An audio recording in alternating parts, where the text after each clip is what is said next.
everyone, my name is Oishiki. At first I would like to say that please kindly subscribe my channel. So today I am going to read chapter 8 of Robin Hood.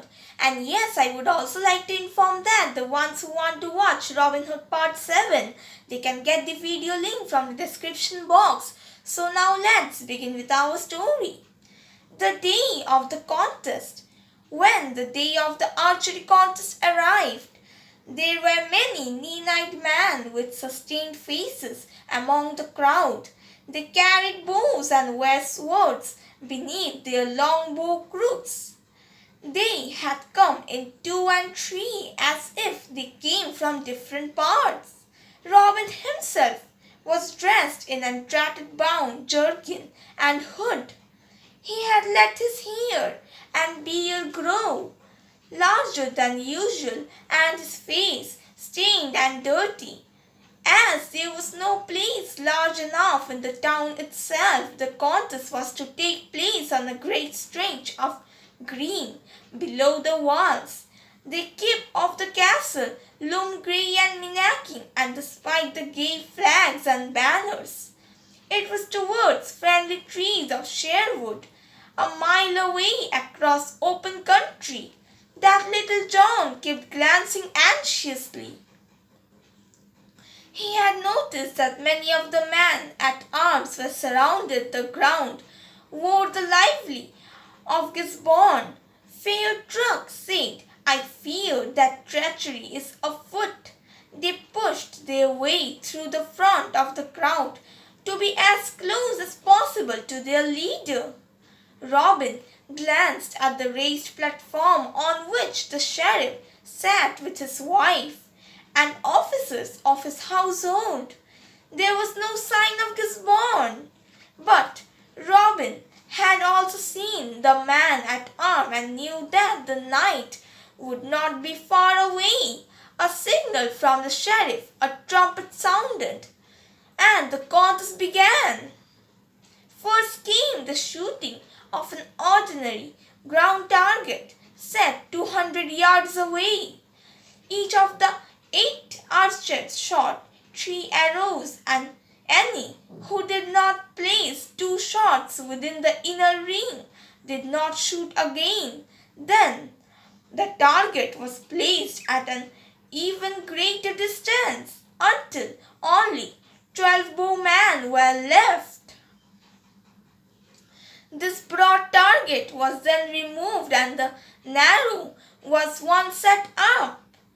10 failed in their first attempt at this, and when it was moved back even further, but all 4 missed the mark. Deacon of Trent and a tall stranger were using the Saxon longbow, while Hugo and William Trell used the short military bow of the Normans. Revelry in the crowd now grew intense. Deacon's name was chanted over and over again, for he was well liked by the Saxon villagers. There were shouts too for the tall stranger in the patched cloak. No one knew his name, but he was a Saxon and hit each mark first time. The Norman shouts all for Hugo. Tyrrell was one of Gisborne's green-faced soldiers and disliked for his rough ways. When the narrow target had been moved back as far as it would go, and still no one of the 4 had missed, there was a delay while the marshals described when new marks should be set up. Hugo and Tyrrell waited silently while Deacon moved away to talk to friends in the crowd. Robin stood apart, selecting the best arrow for a quiver at his back. They were all fine steps carefully made for contest by Hal the Fancher, who was new to the outlaw band. As Robin tested an arrow for strengthless, a burly merchant walked out from the crowd He put an arm around Robin's shoulders and said loudly, "You are a fine bowman, friend, for all your rough appearance." Robin looked up from under his hood and recognized the man as one he had once helped. The merchant looked keenly at the outlaw and then spoke again in a quiet and urgent whisper. "If you are the one I think you are, be careful. Gisborne is just inside the town gate with his 12 mounted men ready to cut off your escape when you make for Sherwood across the open land." Robin nodded his thanks and the man stepped back into the crowd saying loudly again for all to hear, "Brush the hair from your eyes, beggar man, and shoot straight. You are a Saxon, remember." The marshals finished their discussions and announced the next target. There were shouts and cries of amazement from crowd when they heard that the stick was to be placed 50 yards away. To make the task even more difficult, the bowmen were to stand with their backs to the target, turn when commanded, and shoot before the count of 3. Such a shot left almost no time for careful aiming and need the hand and eye of a true master bowman. "Are you happy about this test of your skills?" the chief marshal asked each of the 4 men in turn. "If I hit the mark, it will be more by luck than by the skill of mine," said the honest Saxon, Deacon of Trent, "but I'll try." "It's an impossible shot, but so be careful in it," sneered Gisborne's man, Trill. Captain Hugo and tall beggar each looked at other and they nodded their agreement. Straws were drawn to describe the order of shooting.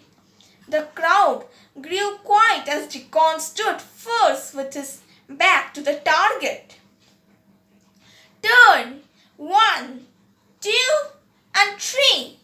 called the marshal. Deacon shouted, and the crowd let out a great shout, as if they themselves could encourage the arrow itself to the mark.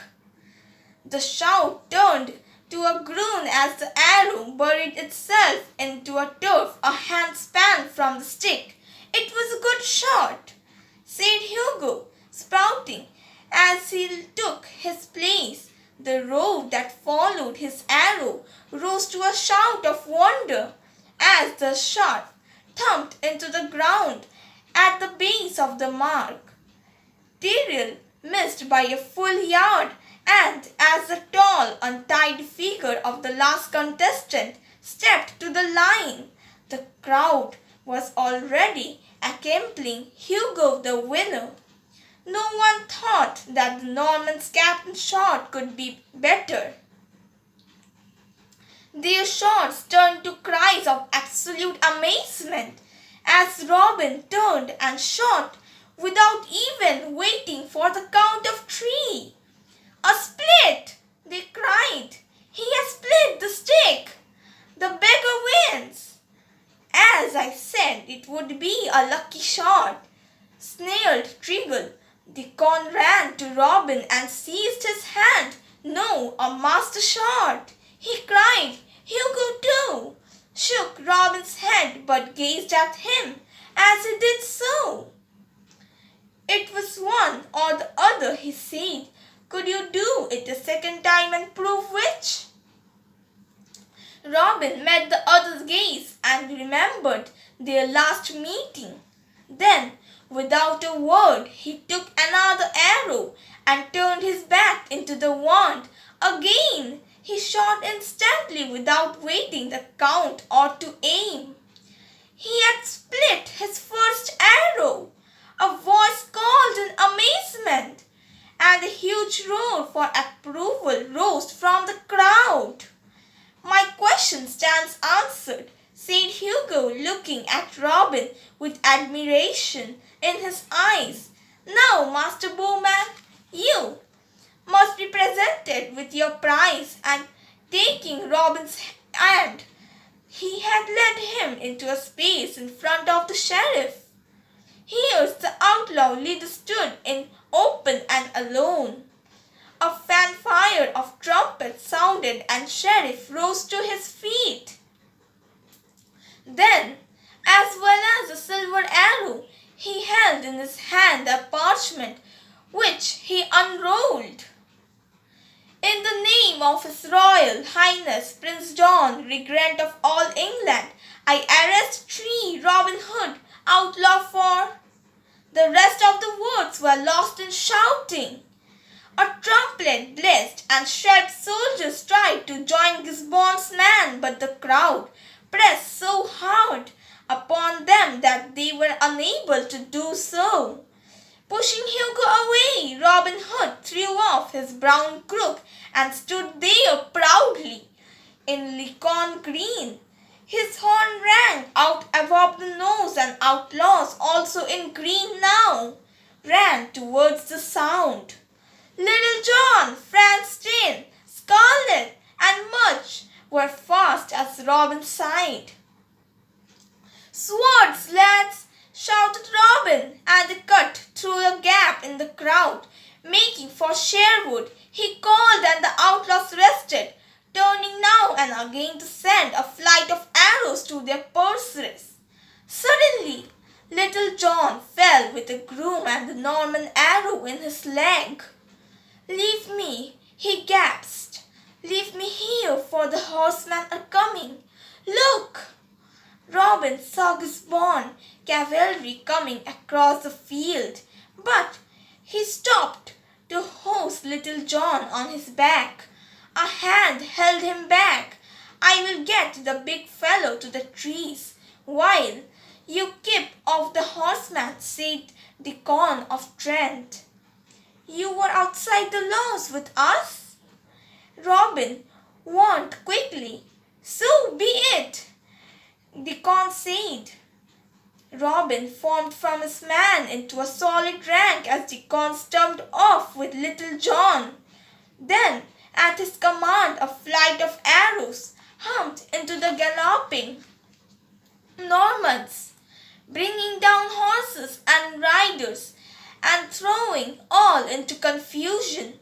One man rode in the trees but fell almost at once. Tull dropped from the branch and retrieved a black arrow from the dead man's throat before giving the terrified shake of a wild cat. "On, you fools! After them!" raged Gisborne, urging his confused riders. Gisborne urged, but none dared to face the darkness of the fair and scat cry.